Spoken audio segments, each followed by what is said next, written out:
আজি আপোনালোকলৈ লৈ আহিছোঁ এখন সুন্দৰ সোৱাদযুক্ত তৰকাৰী। এয়া দেখিছেনে, নল টেঙা। এই পাতটো ভালকৈ চাই লওক, এনেকৈ লতা বগাই যায়, এইটো নল টেঙা বুলি কয়। আমাৰ ফালে নল টেঙা বুলি কয়, আপোনালোকৰ ফালে কি বুলি কয় নাজানো।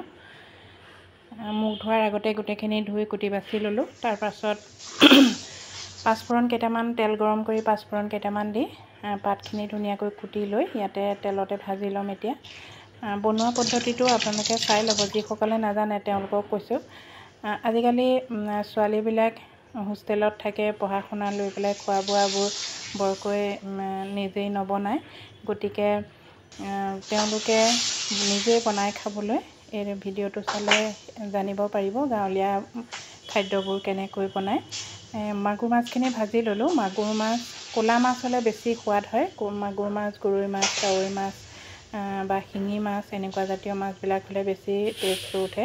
মই মাগুৰ মাছ ভাজিছোঁ। এয়া ধুনীয়াকৈ ভাজি লৈ এইখিনি নমাই ল'ম। এতিয়া আপোনালোকে চাই থাকক। গাঁৱলীয়া খাদ্যবোৰ আমাৰ স্বাস্থ্যৰ কাৰণেও ভাল আৰু বহুত বেছি সোৱাদযুক্ত হয়। এতিয়া মই মাছখিনি উঠাই লৈ তাতে পাঁচফোৰণ কেইটামান আৰু জিৰা কেইটামান ফুটাই লওঁ। মই শাক ভাজিলে কেতিয়াও পিঁয়াজ, আদা, নহৰু ব্যৱহাৰ নকৰোঁ। ইয়াতে মই শাকখিনি দি দিলোঁ, নল টেঙাৰ পাতখিনি ধুনীয়াকৈ ভাজি ল'ম। আপোনালোকে চাই থাকক, ইমানেই ভাজিব লাগিব একেবাৰে হালধীয়া হৈ যাবগৈ। ভাজোঁতে হালধীয়া হৈ যাব। তেতিয়া বইল কৰি থোৱা দাইল, এয়া দেখিছেনে। এতিয়া মই বইল কৰি থৈছিলোঁ দাইলটো অলপ পাতলকৈ কমকৈ দিব লাগে। আপোনালোকে আলুও দিব পাৰে, আলুৰ লগতো বনাবলৈ ভাল।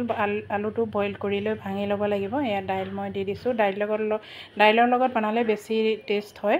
এনেকৈ ধুনীয়াকৈ বইল দাইলখিনি দি লৈ ধুনীয়াকৈ ভাজি লৈছোঁ। তাৰপাছত যিটো কুকাৰত দাইল বইল কৰিছিলোঁ তাতে পানী অলপ লৈ ইয়াতে দি দিলোঁ। এয়া দেখিছেনে, দি দিলোঁ। অকণমান কম হোৱা যেন লাগিছে, আৰু অলপ পানী দি এতিয়া মই মাছখিনি তাতে দি দিম। মাছখিনি তাত দি লৈ একেবাৰে কম জুইত চিমত দি পেলাই মই এইখিনি উতলিবলৈ দিম। ঢাকি দিব লাগিব। এনেকৈ ঢাকি দি ইফালে মই গাখীৰখিনি গৰম কৰিছোঁ। ৰাতিপুৱা টাইমত বহুত কাম হয়।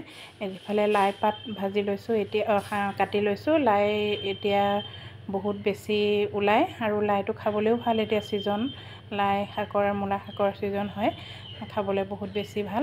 এতিয়া এইখিনি এয়া উতলি কমি গ'ল, দেখিছেনে, এয়া হৈয়ে গ'ল।